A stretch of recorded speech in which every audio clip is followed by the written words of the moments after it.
अज़ीज़ तलबा अस्सलाम वालेकुम। नात के आखिरी दो अशार आज हम उसकी तशरीह करेंगे इंशाअल्लाह। उससे पहले हम पहले दिन पहले दो अशार का और अगले दिन अगले तीन अशार का तर्जमा और तशरीह कर चुके हैं। तो आज आखिरी दो अशार रहते हैं। रुख़ अनवर का तेरे ध्यान रहे बाद फ़ना, मेरे हमराह चले राह अदम में मशाल। मोहसन का पूर्वी रसूलुल्लाह सल्लल्लाहु अलैहि वसल्लम की शान अक़दस और आपके इश्क का इजहार इस अंदाज से करते हैं और बड़े ही दिलरुबा अंदाज में और बड़े ही कह लें कि रसूलुल्लाह सल्लल्लाहु अलैहि वसल्लम की मोहब्बत में डूबकर, आपके इश्क में डूबकर आपके रुख़ अनवर का ज़िक्र करते हैं। रुख़ चेहरे को कहते हैं। यहाँ रुख़ का मतलब है चेहरा। वैसे तो रुख़ आपको पता है सिमत को भी कहते हैं, डायरेक्शन को भी रुख़ कहते हैं, लेकिन यहाँ हम उसका मतलब ले रहे हैं चेहरा अक़दस। अनवर नूर से है, चमकने वाला। रुख़ अनवर का मतलब है रोशन चेहरा। और अगला जो लफ्ज़ है ध्यान, तवज्जो, और बाद कहते हैं बाद को, यानी आने वाला जो वक्त होता है, और फ़ना कहते हैं ख़त्म हो जाना। तो बाद फ़ना जो है इसका मतलब है मौत के बाद, यानी ख़त्म होने के बाद। और मेरे हमरा का मतलब है मेरे साथ चले चले। राह अदम में मशअल, राह सफ़र को कहते हैं, रास्ते को भी कहते हैं, और अदम कहते हैं आखरत को, यानी राह अदम का मतलब है आखरत में। और मशअल कहते हैं चिराग को, रोशनी को। मशअल वो किसी ज़माने में उसको कहते थे, वो डंडे के ऊपर चर्बी लगा के ना तो उसे आग लगा दिया करते थे। इस तरह के लाइट्स तो नहीं होती थी, वो चर्बी पूरी रात जलती रहती थी, तो उसे मशअल का नाम दिया जाता है। तो शायर मोहसन का पूर्वी कहते हैं कि या रसूलल्लाह सल्लल्लाहु अलैहि वसल्लम, आपका चेहरा अनवर मेरी आँखों के सामने हमेशा रहे। मैं आपका चेहरा अक़दस जो है उसका तसव्वुर करके हमेशा बैठा रहूं, हत्ता कि मेरी मौत आ जाए। मतलब इसका क्या हुआ? मतलब ये हुआ कि सारी ज़िंदगी में आपकी सीरत पर अमल करता रहूं, आपके रुख़ अनवर का तसव्वुर करते हुए कि मेरे नबी को ये बात भी पसंद थी, मेरे नबी का ये भी हुक्म है, मुझे ये भी करना है और मुझे ये नहीं करना। ये इसलिए करना है कि मेरे नबी ने किया था, और ये इसलिए नहीं करना कि ये आपने नहीं किया था। हज़रत अब्दुल्ला बिन उमर, हज़रत उमर के जो बेटे थे, वो जब जाते किसी जगह, एक जगह मदीना से बाहर जाते तो एक जगह जाके ना तो वैसे ही बैठ जाते। तो किसी ने पूछा कि आप यहाँ क्यों बैठते हैं? तो उन्होंने कहा मैं देखा करता था कि रसूलुल्लाह सल्लल्लाहु अलैहि वसल्लम यहाँ बैठा करते थे, तो मैं आपकी याद में वैसे ही बैठ जाता हूँ। तो सहाबा किराम की तो ये आदत थी कि जो आप कहते, जो आप करते, रसूलुल्लाह सल्लल्लाहु अलैहि वसल्लम की तरफ ही वो देखते रहते। एक सहाबी थे जो आपके चेहरे अक़दस से नज़र ही नहीं हटाते थे, हर वक्त आपको देखते रहते। कुछ सहाबा हर वक्त आपकी खिदमत में हाज़िर रहते, आपके चेहरे अक़दस की ज़ियारत करते रहते। हत्ता कि कुरान मजीद में फिर अल्लाह ताला ने आयत उतारी कि मेरे जो महबूब हैं उनको कभी तन्हा भी छोड़ दिया करो, उन्होंने आराम भी करना होता है। सारा दिन अल्लाह के पैगाम को दुनिया में फैलाना होता है, सारा दिन मुशक्क़त में गुजारते हैं, रात इबादत में गुजारते हैं, तो हर वक्त उनकी महफ़िल में ना बैठा करो, उन्हें आराम भी करने दिया करो। अल्लाह ताला इस हद तक रसूलुल्लाह सल्लल्लाहु अलैहि वसल्लम की जो कह लें आपका ख्याल रखता था, और आपको के बारे में सहाबा को ख़ुद अल्लाह ताला कुरान मजीद में हदायत नाज़िल फरमाता था। तो ये शायर भी उसी तरह की बात कर रहा है कि रुख़ अनवर का एक तो ये लफ्ज़ हुआ कि मैं हर वक्त आपके चेहरे अक़दस का तसव्वुर करता रहूं, आप मेरी आँखों में आपका चेहरे अक़दस रहे। एक तो ये इसका मतलब होगा। और ये तो कह भी सकते थे इन्हें तो ज़ियारत हुई थी आपकी। हम जैसे गुनाहगार तो कोई और बात करें, इन जैसे खुश नसीबों की तो क्या ही बात है, जिन जो अब दुनिया में नहीं रहे, लेकिन देखिए आज हम उनकी नात पढ़ रहे हैं, उन्हें अपनी कब्र में इसका कितना सवाब मिल रहा होगा। ये है वो सदका जारिया जो इंसान को करके जाना चाहिए। ये है वो बैंक बैलेंस जो साथ में लेके जाना चाहिए, वरना दुनिया की दौलत भी इधर ही रह जाएगी, मालो दौलत और सब कामयाबियाँ और मेडल्स यहाँ रह जाएंगे, हमारे साथ हमारा अमल ही जाएगा। ये मोहसन का कुरवी का अमल था जो उन्होंने किया था। 1905 में उनकी वफ़ात हो गई, लेकिन ये अमल कर गए, ये ताअबद ज़िंदा रहेगा। लफ्ज़ कागज़ पे लिखे हुए हैं और उनके नामा अमाल पे लिखे हुए हैं, और हम पढ़ रहे हैं और ताअबद पढ़ते जाएंगे। जो आएगा पढ़ता जाएगा। जो नात वाले हैं वो नात पढ़ने का ज़ौक़ शौक़ रखते हैं और बड़े रखते हैं। सारे मुसलमान इश्क़ रसूल से भरपूर हैं।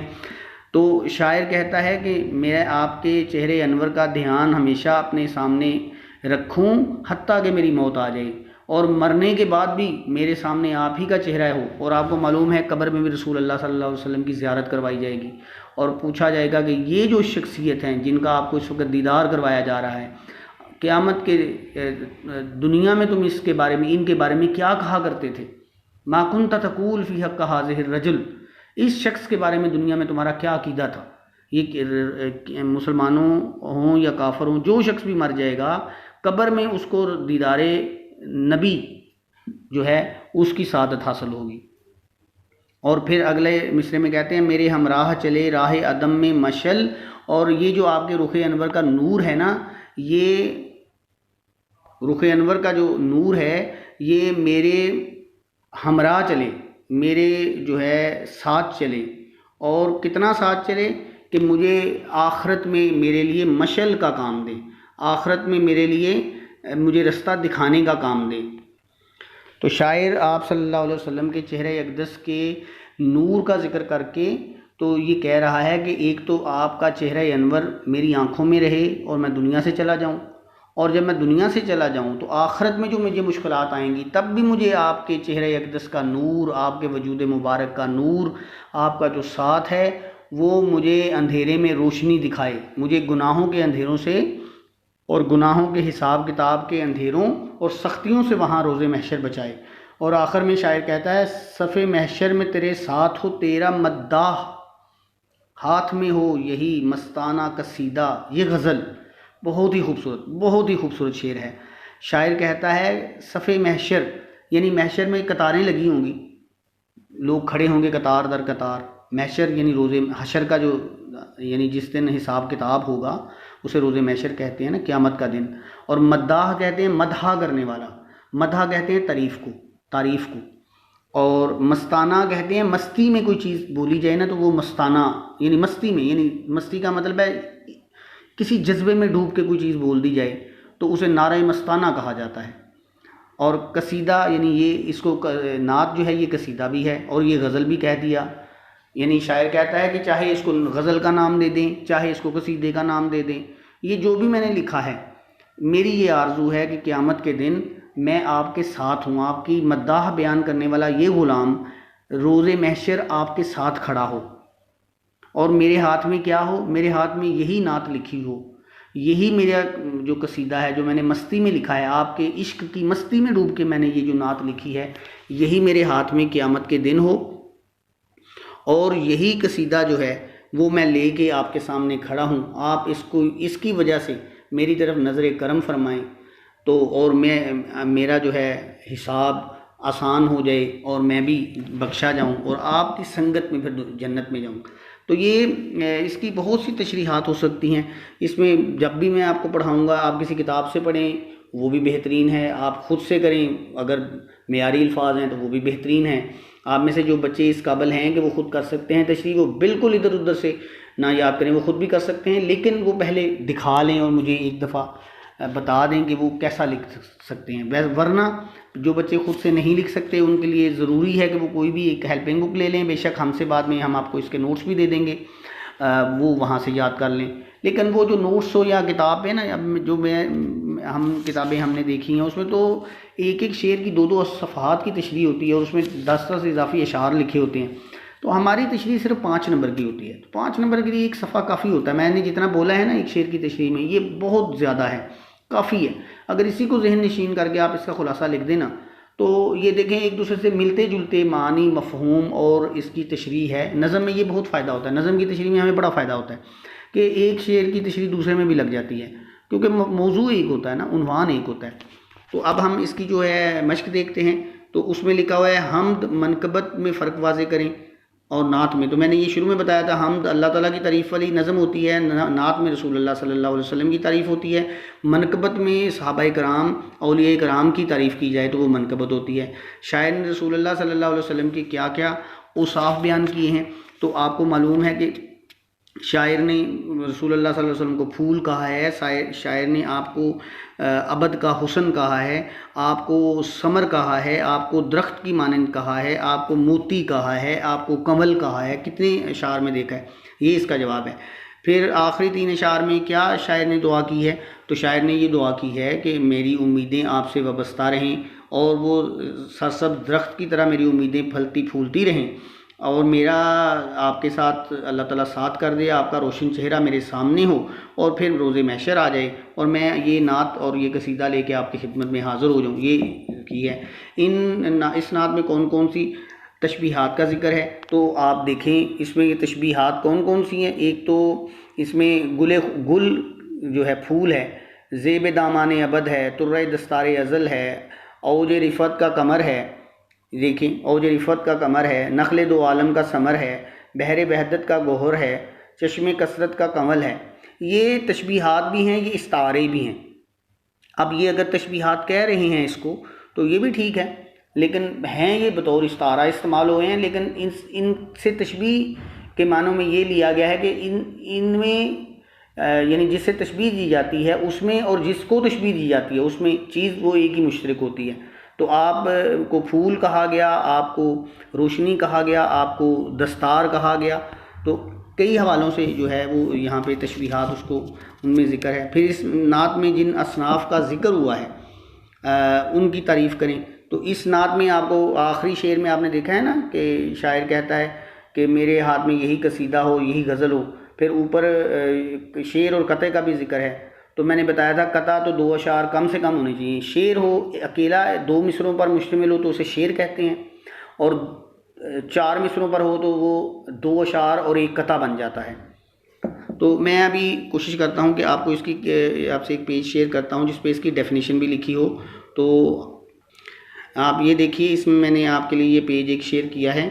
इसमें शेर की तारीफ़ भी लिखी हुई है, इसमें कता की तारीफ़ भी लिखी हुई है, और इसमें कसीदे की तारीफ़ भी लिखी हुई है। कसीदा बादशाहों की शान में कही जाने वाली एक नज़म को कहते हैं।